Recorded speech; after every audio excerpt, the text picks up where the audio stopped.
रात्रि का खौफ। किसी समय की बात है, एक छोटे से गांव में लोग शांति से रहते थे। गांव के पास एक प्राचीन महल था जो लंबे समय से वीरान पड़ा था। गांव वाले कहते थे कि महल में कुछ अजीब सी घटनाएं होती थीं, लेकिन कोई भी वहां जाने की हिम्मत नहीं करता था। कहते थे कि वह महल वैम्पायरों का घर था। गांव में एक युवक अर्जुन था जो किताबों का शौकीन था और रहस्यमयी घटनाओं के बारे में पढ़ता था। एक दिन उसने महल के बारे में कुछ और जानकारी हासिल की और तय किया कि वह वहां जाएगा। वह जानता था कि अगर वह सच जानना चाहता है तो उसे खुद ही इसका सामना करना होगा। रात का समय था जब अर्जुन महल के पास पहुंचा। हवाएं भी जरा सी गहरी हो चुकी थीं और अंधेरा घना हो चुका था। अर्जुन ने महल की ओर कदम बढ़ाए, लेकिन तभी उसके दिल की धड़कन तेज हो गई। उसे महसूस हुआ कि कोई और भी उसके पास है, जैसे कोई उसे घूर रहा हो। उसने दरवाजे को खोला और अंदर घुसा। महल में हर जगह घना अंधेरा था और उसे कोई आवाज सुनाई नहीं दे रही थी। अर्जुन की नजरें हर कोने को खोज रही थीं, जब अचानक एक ठंडी हवा का झोंका आया। उसने पलट कर देखा और सामने खड़ा था एक डरावना वैम्पायर जिसकी आंखें लाल और चमकदार थीं। वैम्पायर ने कहा, तुम यहाँ क्यों आए हो, इंसान?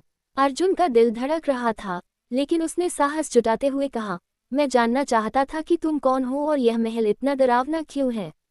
वैम्पायर हंसा और बोला, तुम इंसान कभी नहीं समझ पाओगे। मैं और मेरे जैसे सैकड़ों सालों से इस महल में रहते हैं। हम रात के काले साए हैं जो हमेशा हर जीवित आत्मा को शिकार बनाते हैं। अर्जुन ने पूछा, तुम लोगों से क्यों डरते हो? वैम्पायर का चेहरा थोड़ा बदल गया और उसने कहा, हमारी सजा यही है कि हम अनंतकाल तक जिंदा रहेंगे, लेकिन कभी भी सूरज की रोशनी नहीं देख पाएंगे। हमारी आत्माएं नष्ट हो चुकी हैं, हम सिर्फ एक शापित रूहें हैं।